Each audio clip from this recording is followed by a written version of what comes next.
Hello, everyone, and welcome to another episode of the podcast, You Are the Medicine, where we explore your own innate ability to heal yourself through various tools, practices, your lifestyle, and even listening to other people's medicine.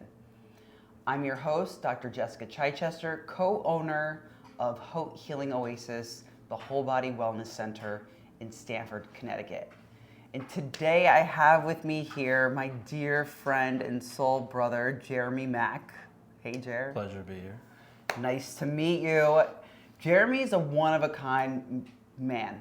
I don't really know totally how to explain him, but his story has really intrigued me, as well as his embodied silence at times. And so we're here today just diving in. So, Jeremy, if we were to describe you in a couple of sentences, how would we describe you? How would you describe you? I mean, that's a good question. I think you did pretty well there. I mean, I'll try to translate the silence better into a podcast. But yeah, I like to kind of sit back and just feel the energy of wherever I'm at, whoever I'm with, and kind of just jump in where I'm needed, and kind of, I don't know, I enjoy kind of seeing the connections with different people and the things going on and putting the pieces together for people to create magic moments. Was it always like this, or was there like a series of events in your life that led you to this, like, this mindset, this way of being? I've always been kind of just set back and kind of observed kind of everything. It happened more after I was in the military. I kind of learned to just observe and be aware of everything, so it kind of amplified everything in a physical sense, but I've always had the emotional kind of radar just kind of out pinging everyone around me. So over the years it's come together, and that's allowed me to bridge the gap with people and understand them at their level. So somebody who is like, this is always what has intrigued me, like somebody who is so spiritual, a druid, right? So we can get into that in a little bit and explain what that is. Mm-hmm. Like, on this spiritual journey, on this path, what compelled you to go into the military? It was healing is why I joined. I wanted to do medical field eventually. Originally was to get my nursing degree, and then my doctorate. It evolved as I was in, but I started on the base level as a medic, and I just wanted to help people. I've always felt the calling to help and kind of heal people back before the druidism. I was very Christian, and I always felt the desire to like pray for people and wanted to heal them in church and stuff like that, and it just carried over to my profession, and then now kind of in the spiritual, trying to help people grow and heal, shamanic, natural, spiritual, however they need to heal. So I just feel a sense, and I know like little bits and pieces of your story, that like, in order to make this jump, right? I know for me, I mean, I could be jumping the gun here, but I grew up as a daughter of a Marine. Mm-hmm. My family, right, lineage of military. For somebody who is like, I know now, such a free spirit, like an embodied free spirit, but also very grounded. What was like, did the military always call to you? Like, no. What was a series of events or triggers or traumas or something? So my family was in it. My dad was in, my grandpa was in. I didn't feel a need to go in because of that. That was just kind of in the background. And it started because I was working one of my first jobs at Walmart in the garden center. And one of the guys I worked with, who was just he was a screw up, almost got me fired my first day for messing around. He went and joined the military. He came back after his training, and he was a completely different person. Like, just, it blew me away. So one of the workers there, an older gentleman, he was in airborne division. He would tell me stories about the military, and I saw this guy come back transformed, and so I was kind of leaning towards it. And one day I was praying, and I said, if I'm supposed to go in the military, give me a sign. And I'm driving home, and all of a sudden, American Soldier pops on the radio. And I was like, all right. So I started looking up information about it, and that's when I found out I could get my commission and go get free training as a nurse or a doctor and all that stuff. And I went and signed up. I had to lose a bunch of weight to get in, and then worked out and finally got in, passed all my tests, and was in for 10 years until I was retired. 10 years. I got a medical retirement. And during those 10 years, like, I know you said that you were a Christian also, like, when did that, how old were you when that was So that was my first few years in while I was on active duty. I was very Christian on my deployment to Iraq. I led some sermons over there, some Bible studies. I came back and I was leading the youth Bible study at my church. So I was still, for a while, until probably about 2011, I stepped back from the church. Had some disagreements on how they were saying one thing but doing another, and judging people with the scripture but not looking at themselves. And so I had to step away from the institution of the church and find my own spiritual path. And that's when I had met a friend in college who was a military friend, and he was stationed in Louisiana. So he got into the darker spiritual stuff down there, voodoo, necromancy. But he's like, hey, check out this stuff. It's up your Christian alley, and showed me Kabbalah and then eventually Druidism. And I fell in love with nature-based spirituality and connecting to all of creation around us and finding the creative source in that and everything around us. I think it's really interesting that, I mean, I'm sure you probably put it together, but in listening to you, I'm going, okay, well, one of your first jobs at Walmart, you're working with, with all the plants. Before that, I worked on the farm. So that was my actual first job was on a farm.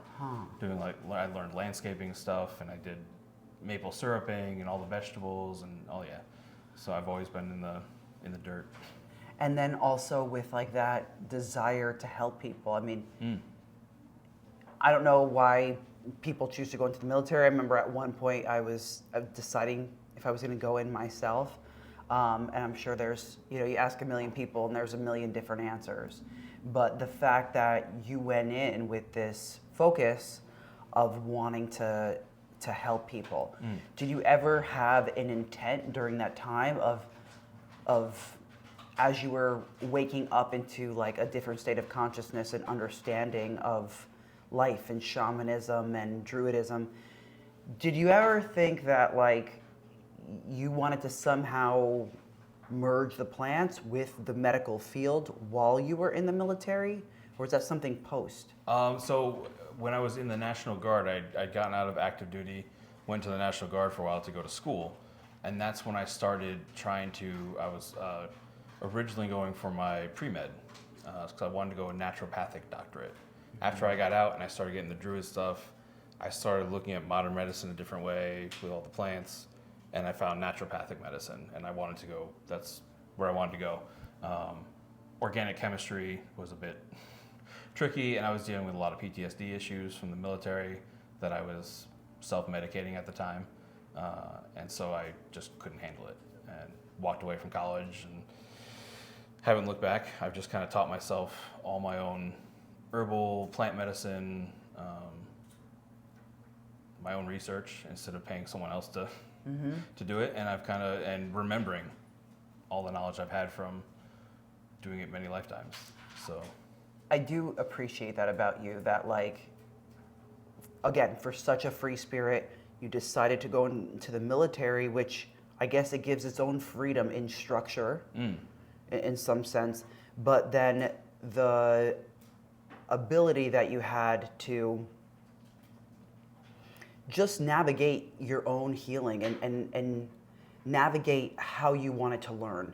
And instead of, and really as an adult, as consciously making the choice to say, okay, I was a part of one institution with the military, and now I could choose to be a part of another, right? Collegiate, what might you?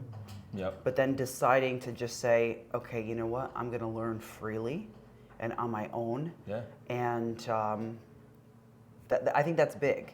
Yeah. I mean, And that's not easy to do. Was it an easy choice, or did you battle with that, like not going? I did at first because when I started getting to the alternative healing, I got into like Reiki, energy work, and I wanted to go get the certificate because people want to see a certificate. Yeah. If you don't have one, then you don't know what you're talking about. I've gotten past that now. I don't care. I don't call what I do Reiki anymore. It's my own conglomerate of everything I've learned over the years of studying this and remembering things, and it's just evolved into my style of helping people, healing people. I love that. Yeah. I think that's really important, and that's a key, because in a world where both you and I, right, military families, used to being a part of a cohort, as most of us have been, where it's like just checking off the boxes, and then saying, okay, no, I'm not checking off a box anymore. I love to learn, right? That's what you went in deep. I love to learn. I want to learn for myself and for others. And I really am a true believer of like whatever each of us choose to embody in our own learning, that's what we need to remember. Yeah. So I love how you just brought that into your own energy work practice, as I did with mine. It's kind of an eclectic energy work that I do. Yeah. So let's talk about that a little bit. What's your energy work like? Well, so I started with the Reiki, trying to get my certificate and understanding. And over the years, I've learned how to see that as all those symbols as totems for people learning, like getting into it. They need something to help them tune into the right radio frequency of what they're trying to do. So if they're trying to do something to help someone with inflammation, they need to learn what frequency that is. And by drawing that symbol, that totem, that sigil, it helps them focus.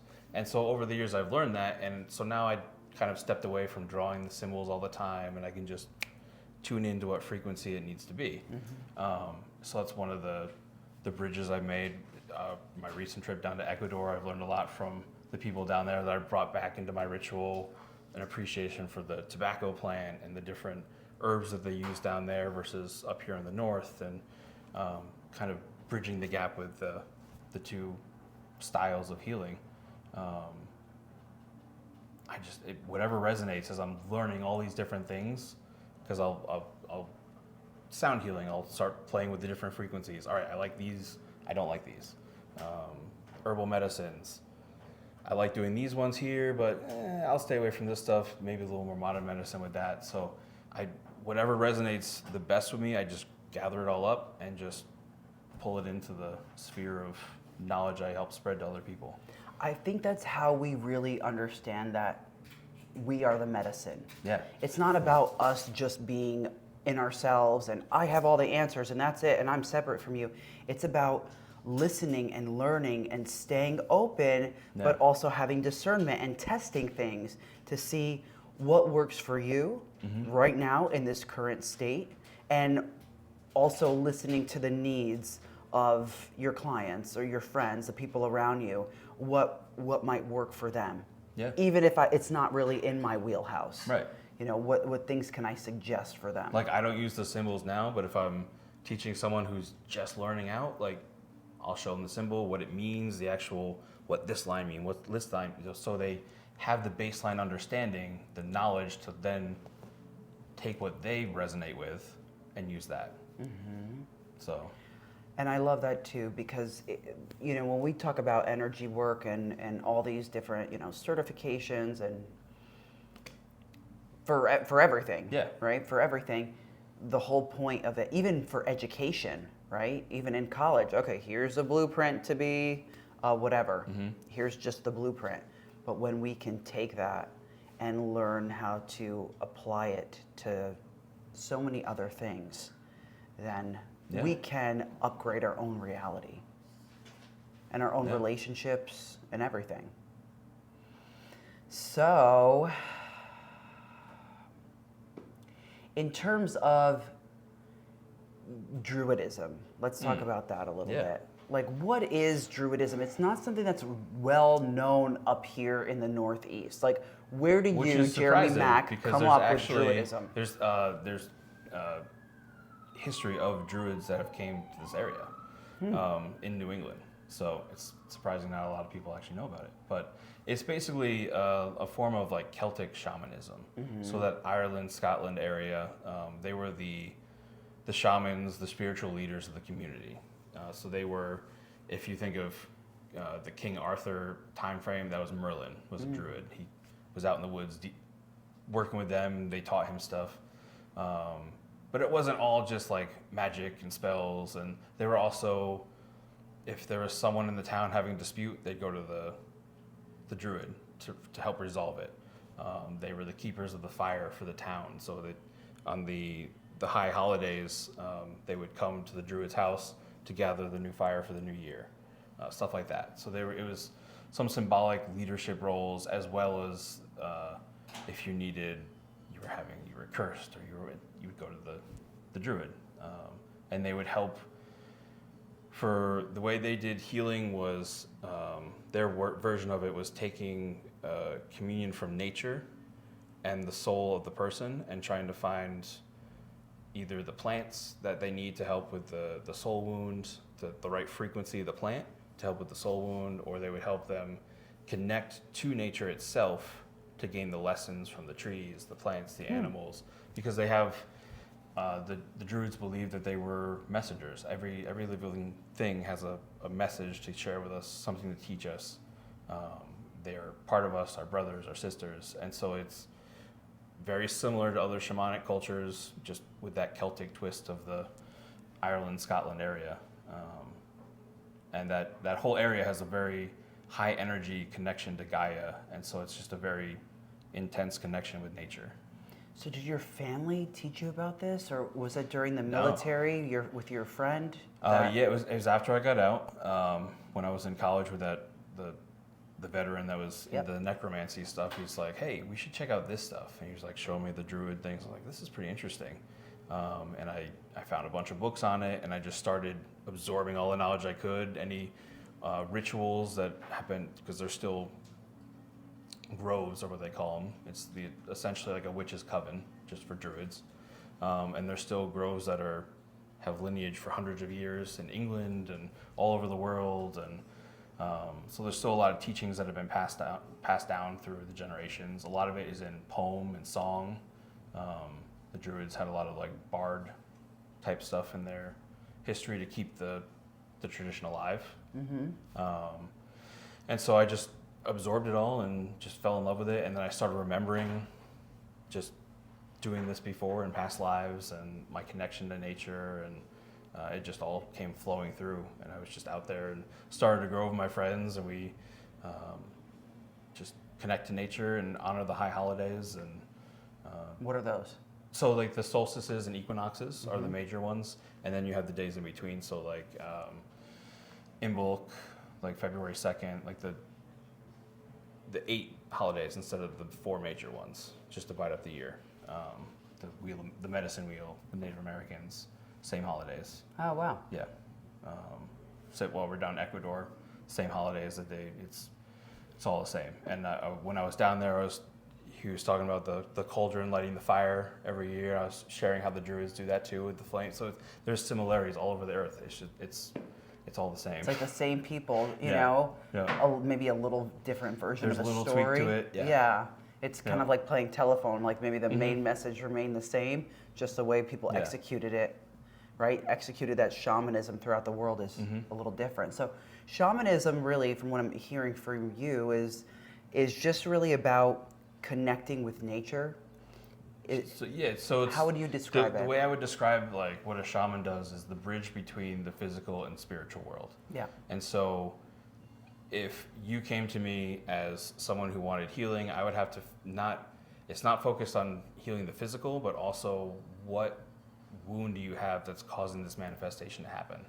What are you holding on to? What belief system, what trauma is causing you that you're ignoring? Your body's trying to tell you something. And so when you have these traumas, pieces of your soul are broken off and stay in that time space of when it happened. So you're literally spread out, all these pieces of you throughout time of everything you've been through. And so the shaman will come and help bring those pieces back together and help you integrate them. And that's the job of what they're supposed to do as a spiritual healer, not just healing the physical. It's helping you bring those pieces of yourself back in and accept them so that you can integrate them and move forward healed. I love that. Yeah. And part of that work that the shaman does, especially in Druidism, is it through the use of plants as well? Yeah, through the use of plants and then connecting to the plants and connecting to nature to get that healing. So you don't necessarily have to go chew on willow bark for your pain. You could go sit with your back against a willow tree, meditate, and let that tree absorb and take away everything you're dealing with.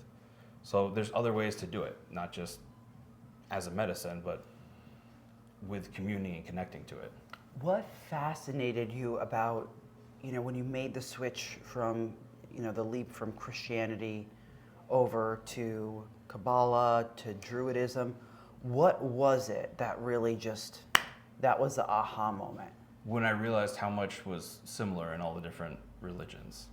So when Christianity was anything that you would consider Druidism would be like witchcraft to Christianity, or at least the ones I grew up with. But after I stepped away from it and learned all this stuff, I could look back at that knowledge I have of the Bible and see it's all hidden in there. So they say not to use any of the sorcery, New Age stuff, like crystals. But then the breastplate of God, like that was in the Old Testament, has 12 different crystals in it. The gates of heaven, the walls are all lined with specific crystals that are listed in the Bible for specific purposes. But then they tell you, don't do any of the New Age stuff. So is those moments of seeing like the knowledge is there, they're just trying to keep you from accessing it. And why do you think they're trying to keep us from accessing it? Control. Yeah. I mean, when you realize how strong humans are at creating reality and everything, if you can control that, you keep the power. So by having all these followers that, no, don't do any of that stuff that, could lead to healing, you can only do this our way, the way we're telling you, and that creates the reality that the church wants. It creates that power vacuum that keeps people in because that's what they believe, that's what they're creating, that's what they believe they have to do, that's their permission slip. Crystals or any of the herbs or going to seek out oracles or anything like that, no, can't do that. That's not allowed. They would lose the power because people would wake up to realizing, oh, we are the medicine. We are the way to heal. We are the way to get all this strength. We don't need external validation. So when you started waking up to all this when you were out of the military, did it then change your mind about what the military is or your time in the military? Yeah, it allowed me to heal with some of my traumas because I saw these events of being in a rollover or like getting blown up, or we had some people that were taken hostage and there's an ambush. They took some U.S. soldiers, stuff like that. There's a lot of stuff that happened. But now I can look back and see in a spiritual light the effects of being there, the effects of in amidst all the darkness, how my light affected those around me. So it may not have been a lesson for me specifically at that moment, but I may have just been enough light to keep the squad I was with from going down some dark path. You know what? That really resonates with me. And actually, this last time that we came back from Ecuador, because Jeremy came on our trip to Ecuador this summer, July 2024. When I came back here, it was every time that I've been to Ecuador, I've come back and I've understand a little bit more about why I'm here. And this time, it was like I hovered over where I live when I was in my meditation, and I saw exactly what you just said, and how, listen, my presence here might be small, but I'm really important for the ecosystem of this place. Yeah. Like the world, nature has its ecosystem, and you and I, this conversation, the work you're doing a little bit up north, the work I'm doing over here, the work that we're doing together, it's all the work that we're doing now. It's all really important to balance out the ecosystem in this area. Yeah. And who knows how the plates would tip if it weren't for us just holding space for that. Yeah. Anchoring light in the areas we're at. Yeah. I love how just that shift in your thought and your perspective, I believe, like offers so much healing to us. And the greater message is that at any point in time, this is what I'm seeing, you can let me know what you're seeing, but like at any point in time, we can go back into our past and choose to put a different frame around it. Yeah. Did the plant medicine, like what helped you make it, before I get into that, Okay. like what helped you put a different frame around that experience in the military? What was it? Mushrooms. Okay. One of the, probably like the second or third time I ever did mushrooms, I went like really deep in with that and focused on, I saw, I could see like in black and white, light and dark, the areas I used to live in Iraq.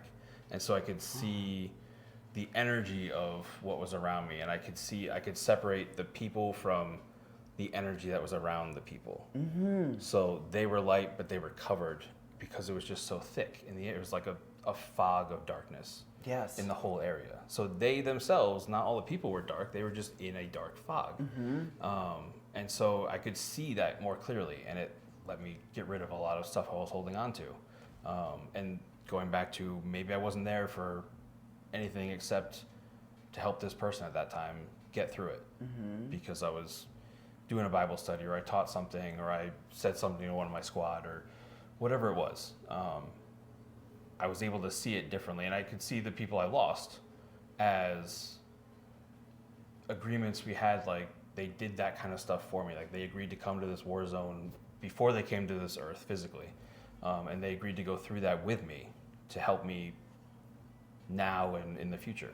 Yeah. So seeing all that kind of stuff, it just reset how I viewed my deployment, how I viewed my trauma, everything I went through. I saw it as it was for me, not happening to me. And that's beautiful. Like that's the power posture there. And that's something that like can't be forced, right? No, it took a while.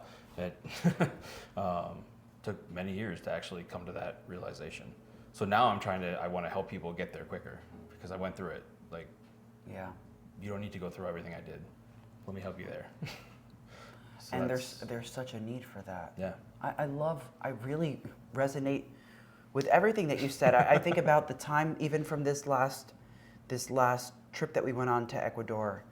And when I said we came back and I understood why we were here for the ecosystem of this area, but then also had, every time I've gone on this trip and done ayahuasca and done the plant medicines, like every single time it's offered me more compassion for people. Yeah.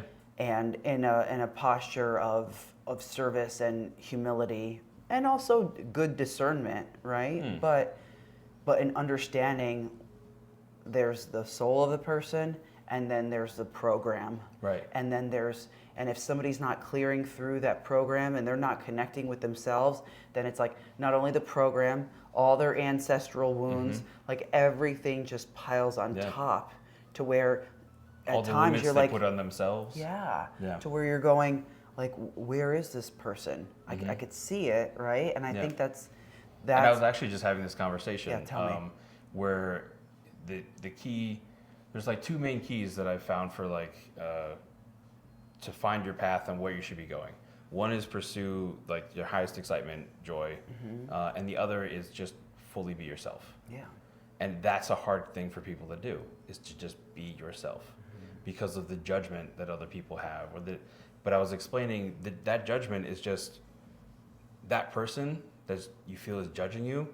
They're just, they can't be themselves like you're being right there. It's such an intense energy when someone can be fully themselves that it's off-putting to some people. And so they lash out in judgment.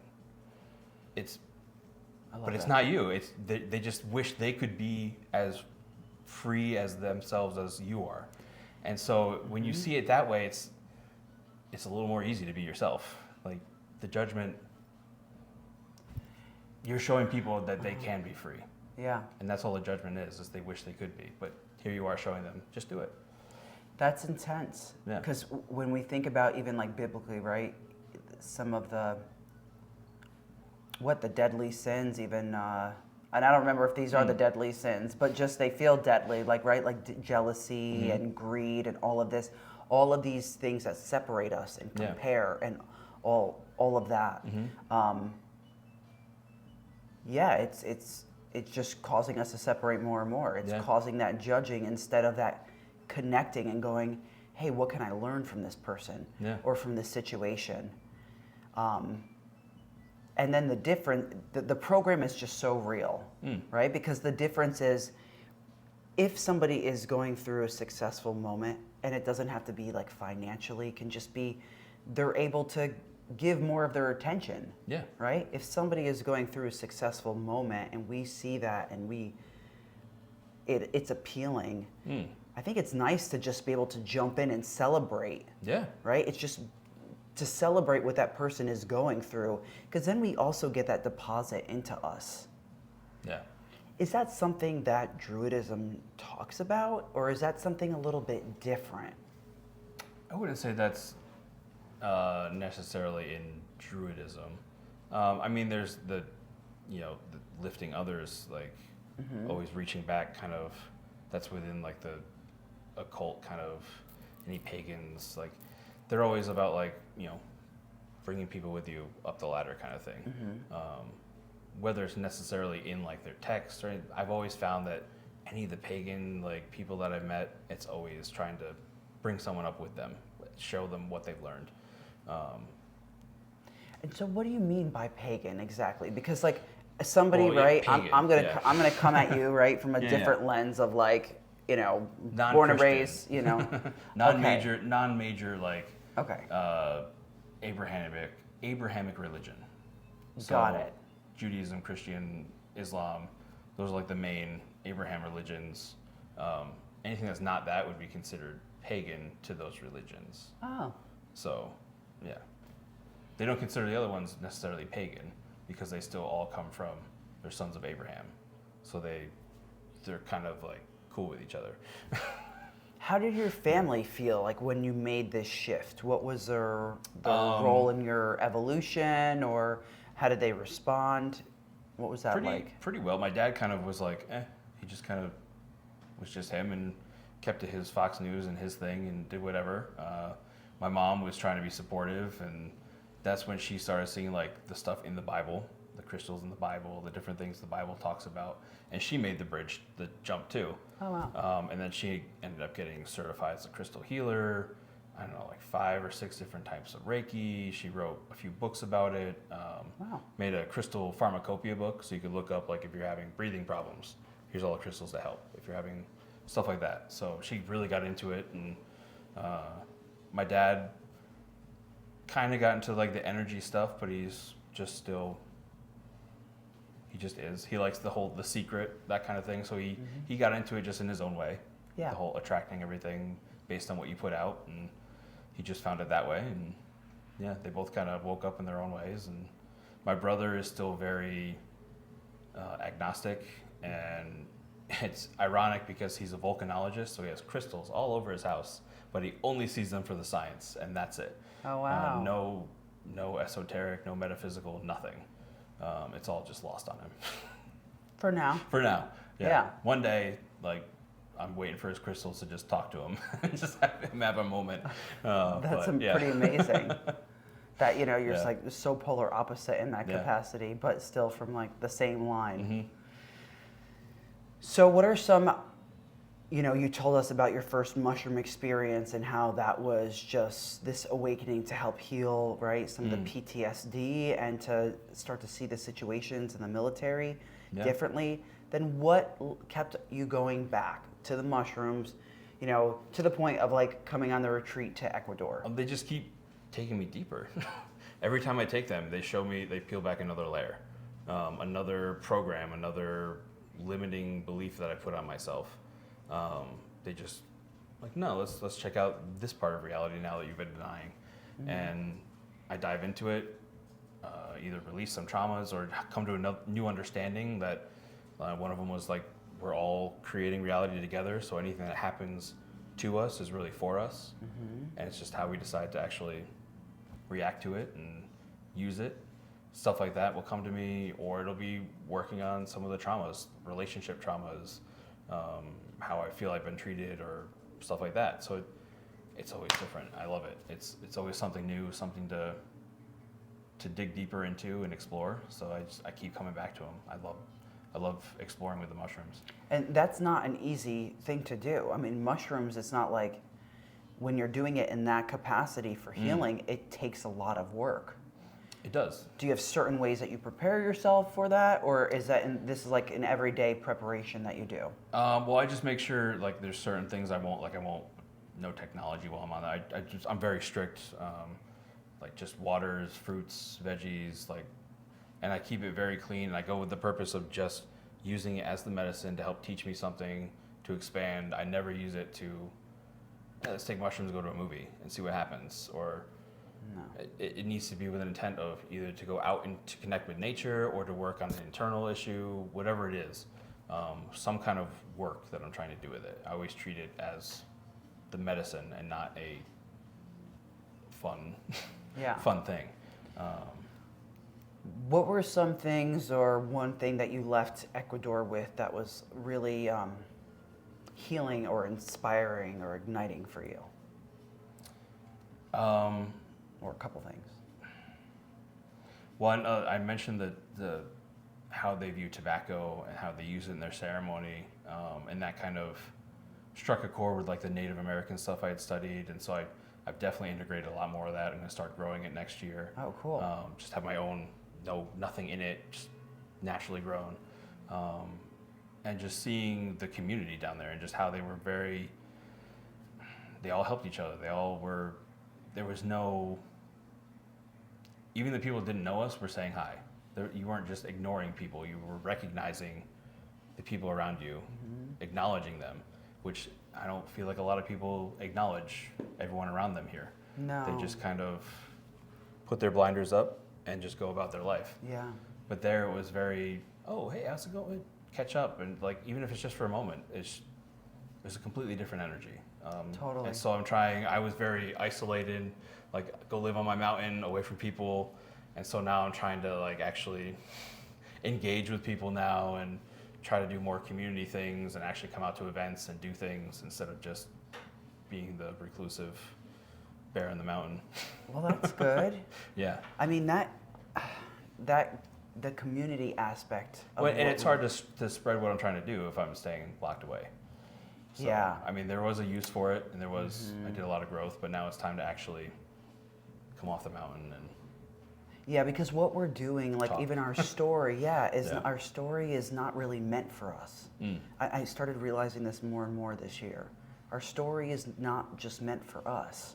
We live through it in order to share it, to give people hope, right? Yeah. To give people a sigil, right? Yeah. To help give people a sigil of a path, and to help them bring awareness and the fact that you can choose again. Yeah. Right? Just because we chose one time doesn't mean that we can't choose again or we can't rewrite our story. I did love that about Ecuador. I do love that. Just the community aspect. It's so funny. It's like a plant medicine retreat, but I feel like the plant medicine is woven in, but they're really just showing us a template for how they live and how they walk. And we're like on hyper alert, paying attention to all parts of it, and all it is really is they just honor each other so much. They honor the earth, they honor the plants, everybody is seen. I think about like the lady down the road, Blanquita, right? Well, all these Americans, how tall are you? 6'4". 6'4", yeah, that's what I was gonna say. Invites us all into her house. In her kitchen, that's like really just like a metal tent with all these guinea pigs. And it's like, here, come look. I'm going, people walking down on the beach, like a nice place to be. Sometimes they won't even say hi, right? So again, going back to this understanding that this embodied understanding that it's not people's fault around here. Although people have choice, a lot of them don't realize that there is a choice. Right. And so I think it's up to us to just, it really is up to us to just stay embodied and be who we're authentically designed to be, and to just impart that medicine. Gives people. Once you're being your full self, everyone who needs your medicine will just be drawn to you. You don't have to go looking for it.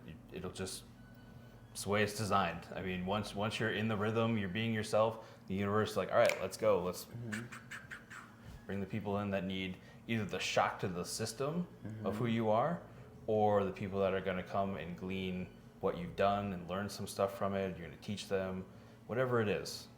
They'll just be drawn to you as soon as you're embodying who you're supposed to be. Okay, so coming back from this retreat, I could see that like your face has changed a bit, like your aura, your eyes, like I'm sure even physiologically inside, right? It just looks like, seems like, I know, and I know you too, that you're recalibrated. Recalibrating, still a little bit going on. Yeah, me but too. Yes, Yeah, I think we're always at work in progress. Yeah. But what else have you, like, was there a big moment on the retreat? Was there a moment or a couple of moments that just switched something in you? Well, there's definitely like some physical changes that I felt while down there, like some healing physical stuff that I noticed, and I've Like what? just like feeling like stuff coming out of my body, just garbage and junk, and I noticed like my liver has been acting up since I've been back, and I've seen like just signs that my liver's been trying to like flush stuff and detox and get stuff out. So I've been feeling and seeing physical changes, which has been nice. I'm going to use the new moon for a lot of healthy changes and habits and cycles, and try to set some new habits and stuff like that to go along with what I've been noticing, to kind of help those along. So trying to do more detoxifying diet to help with the liver while I was trying to, help it out. Just noticing what my body's trying to do and work with it instead of fighting it. So I think that's been a big recalibration coming back too, is noticing more of what my body's trying to do to heal and helping it now instead of ignoring it. Yeah. What else, like on a personal level or on a, I mean, I love that listening to the body aspect. I think, well, let's see. Trying to connect to people more and be less reclusive, less the silence that just sits there, and more vocalizing what people need to hear, what I am told they need to hear, and just trusting it and just being more myself, and stop filtering myself and just be. So I've noticed that shift over the last like 2 weeks. I've noticed more. I kind of had that big burst of energy when I got back, and then sunk back into the old habits to dip, like that pendulum swing, came way up here, went back to the old habits, and was like, no, I don't want this anymore. And so I've noticed now it's swinging to a new direction. I had the same thing. Yeah, but you have to, all that new stuff, you got to dip back in, like, all right, do I want to keep doing it, or do I want to take everything I learned and go a new direction? Yeah. So now that's why it's the last 2 weeks I've noticed more of the actually doing things to affect the shift. So it was definitely worth going. I can't wait to go back to Ecuador. Me too. Yeah, definitely worth it for anyone thinking of going. Go.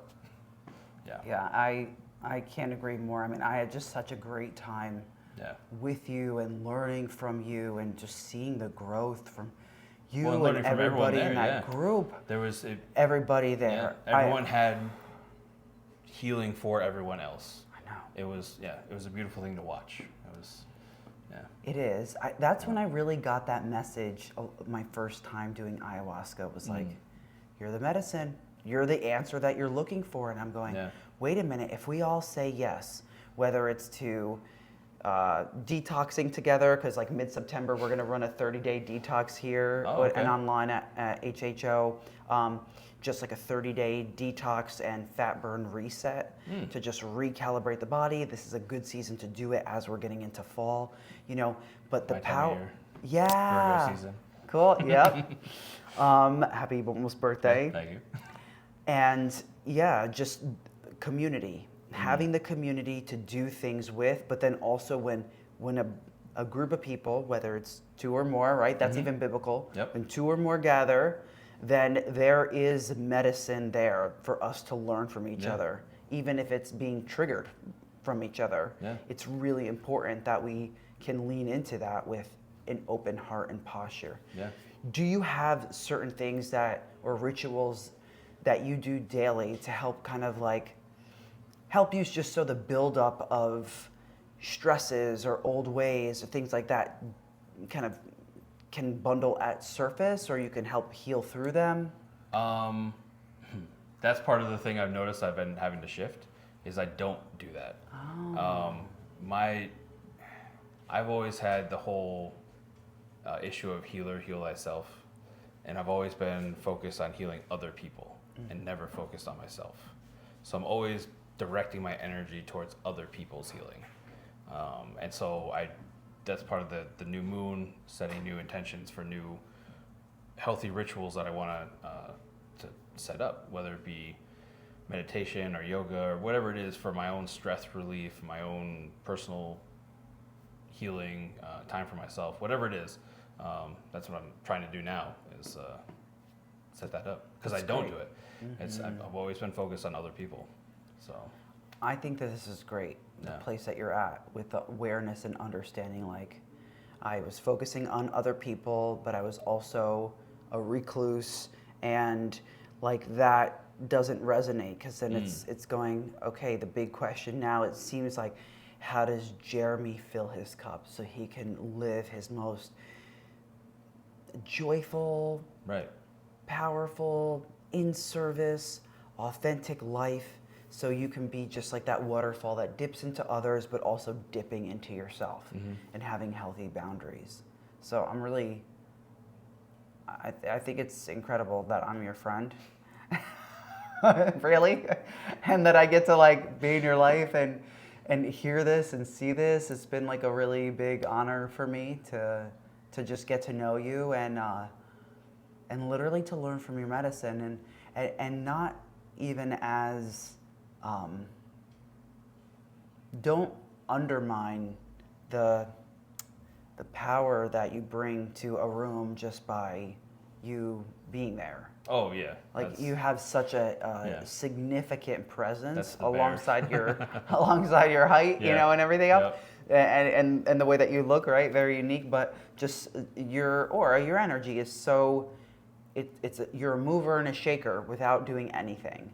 And so I really appreciate that, because I even saw on the trip so much, like, some people on the trip really leaning into you, into your energy, when things around or inside of them felt unstable. Yeah. And I'm a triple Earth for horoscope. Oh, so okay. It's Virgo, Capricorn, Taurus. Is it hard when that happens, Jared?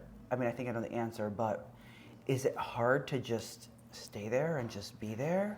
No. Or is it? I enjoy just like the sitting and being. That's why a lot of times I'll refer to myself as sitting bear, because I'll just go sit on a rock and I'm happy as can be. But people always will come up to me and just tell me everything that's bothering them, anything going on in their life, and then they always apologize. I'm like, don't worry about it. It happens all the time.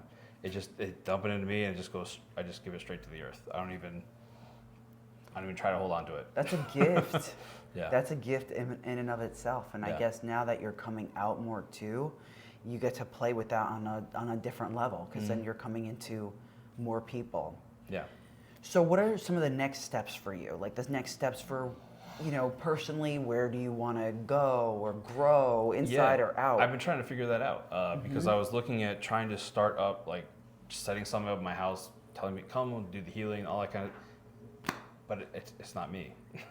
I just want to just be go out and just meet people like I'm supposed to, organically, give them the medicine they need in that moment, get established that way. I don't like the idea of starting a business to help other people. I don't know why. The concept of it isn't resonating with me.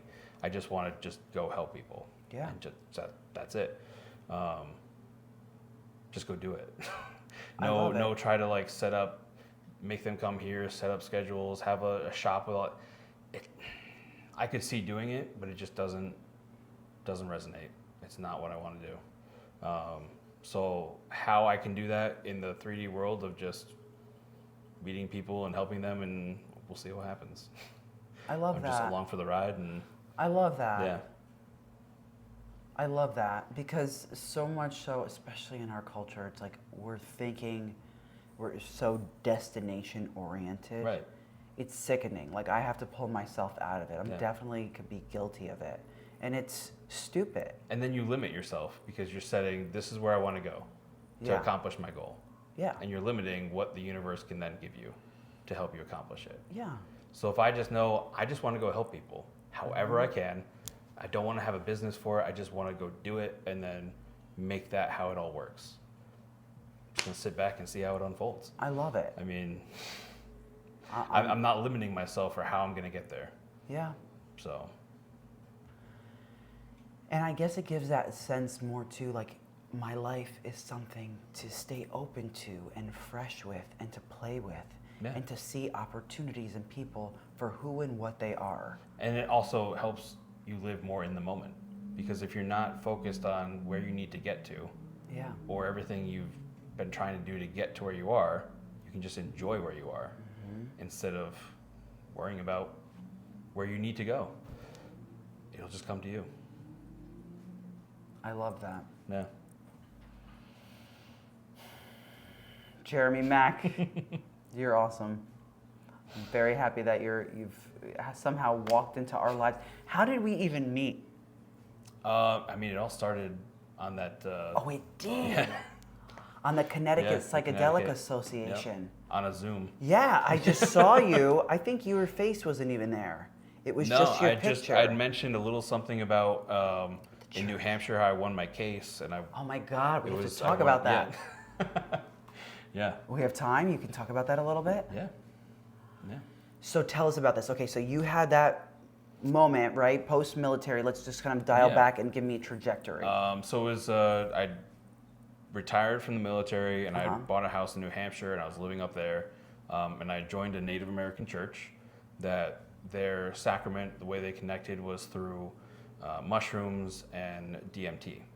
And so after with the church, you go through a course, you learn all this stuff, and then once you do all that stuff, you're allowed to order the sacraments from them, and you take them following these specific rules, like not in public, not around kids, et cetera, et cetera. And it's all federally protected under religious freedom. There are some cases for the churches, but that had only been for like peyote on the federal level, never for mushrooms. And so I'm in New Hampshire, and I was growing mushrooms as a member of the church, and I had my stash, and there was some domestic stuff with an ex that got brought up. Long and short of it, the police came, and they had, I let them into my safe because they needed to take my weapons and all that stuff, and they found my supply of mushrooms. And so it was, I don't know, I went in the police station, explained to them the church stuff, gave them all the information, the laws, and 8 months later, they decided to prosecute me. So I went through the court, went to trial. They tried to get me to do pleas, went to trial, and I tried to bring up religious freedom in New Hampshire under their constitution, and the judge struck it from the record, wouldn't let me bring up the Constitution, the religious freedom aspect, none of it, in my defense. I was like, oh, I immediately knew I'm going to just appeal this when you're telling me I can't mention the Constitution in my own defense. Wow. And so I got charged with possession. I had probation for a year where I had to meet with one of the officers and random drug tests, all that kind of stuff. All while appealing my case. I think it was like another year later, after my probation was over, it finally got heard by the New Hampshire Supreme Court. They found that the state violated my rights by not weighing the prosecution against my religious freedom. And so the case got kicked back. There's articles about it, and it's in law journals and stuff now because I established religious freedom in New Hampshire for these medicines because of my court win. So, and then I tried to bring that down Connecticut. I met up with the group, mentioned that, and that's how we linked up. Yeah. Yeah. I mean, I just thought that was It's so. like it's got to be over a year now. It is over a year. Yeah. Right? I think so. Went by fast. Yeah. It went by fast.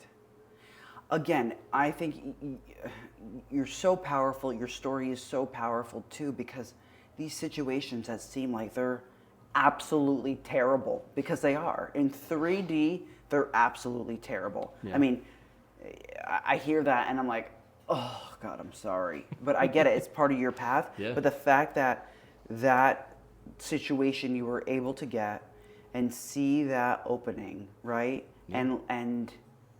And have it win over, not just in your favor, but for all of New Hampshire, and who knows, maybe into Connecticut, Yeah. and nationally.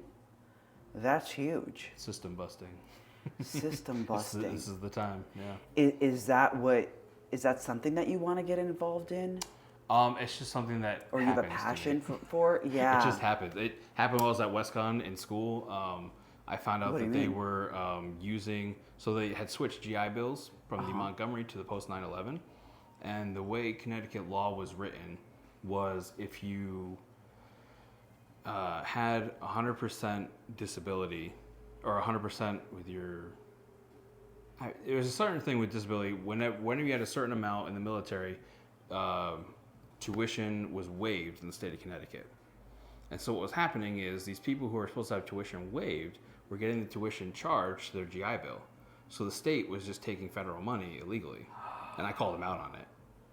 So a few months later, new law got passed in Connecticut so that they could take the money legally. Wow. Yeah. It just happens to me. I'm like, I wonder who you were in a past life. That like what? Well, so you for know, me, along with that, it's been the past lives before Earth. Realizing that this isn't my first time on a planet, system busting, changing the systems, upgrading, that kind of thing. So I had that on another mushroom trip. Protecting nature. Yeah. Right? Yeah. Protecting the voice of nature and like the voice of people. Mm-hmm. That's why you're not called to be a recluse. Like Yeah. you can't. No. Even if you want to, right? I mean, we all have our moments where we Yeah. can dip in and out, but I mean, you have really potent medicine to help the people over here. You're a mover and a shaker by just standing there. Yeah. Interesting. And so with your daughter, right? How old's your daughter? Sophia? 5. Yep. Yeah, because I know you when you send us texts and all this stuff, I see that she's like really engaging with this like natural earth and with energy and all of that. Yep. How has that been like? It's been fun watching. I mean, she does all like the yoga stuff on her own now. She took her mat out the other day, just went outside. I'm going to go do yoga. Okay. I'm going to make breakfast. Awesome. But I've started teaching her energy manipulation, stuff like that. And she has been working on projecting energy out of her hands and everything like that and starting to feel it and that kind of thing. And she's been asking who is God and what is it? So it's been fun kind of like explaining these different things to her with my knowledge versus how I was explained to them as a kid. Mm-hmm. So I try to show her, well, some people think God is this, some people think it's this. So I'm not telling her what it is, I'm letting her come to it herself, but I'm trying to show her all the different knowledge I've accumulated as best I can, translated to 5-year-old. But Yeah. It makes sense too. I remember when I was a school teacher, right, middle school, I just said to the kids, like, you have your backpack, but sitting right next to you, you have an invisible Mary Poppins bag. Remember Mary Poppins bag? Mm-hmm. She would just dip in and take a new tool out. So it's like everything that we learn in our life, right? Especially that you're teaching her and just in general, everything we learn is put into this invisible bag. And at different times, it's kind of like playing a video game, right? At different times, you take out a different tool or a different weapon, the same sort of thing. So, you're just helping to build her archive. Yeah. And I guess it's helping to grow you too, right? Even how to teach your own skills and how to... Yeah. I mean, that I've always liked teaching others. Like, when I was in the military, I was always like, hey, Matt, go up there and we need we need to kill an hour. It's like, all right, and I'll just teach a class on something random. And so I just always had an ability to teach people things, whether it be medical, esoteric, whatever it is. I have a way of connecting to someone so they can understand it wherever they're at, and not just spew a bunch of metaphysical stuff and have it go right over their head. Yeah. I think it's that triple earth, Yeah. right? Of always just meeting people where they are on the ground. Yeah. Awesome. Well, thanks so much, Jeremy Mack. How can people find you? Good question. Through the universe. Sounds good. Through us. Yeah. Through us. Through Hote. I don't have anything set up really for like my email or my phone, but I can leave some information on the link on the podcast there. Yeah, and then if anybody's interested, because this is what happens sometimes too. We've had some people on, like our Peruvian shaman, and people can't locate him, so they just reach out to me. So same sort of thing. You know, Jeremy's in that realm himself also. So you can reach out to us at Hote Healing Oasis on the YouTube, on Instagram. You can find our website. If you're interested in meeting Jeremy, a session with Jeremy, by all means, reach out. If he comes up with something before this video is displayed, I'll put it in the bio. And thanks so much for imparting your medicine on all of us today, and just for being a good friend in my life. being here. Thanks. Thanks, Jeremy. Until next time, we'll see you soon, and have a beautiful day. Sat Nam, you are the medicine.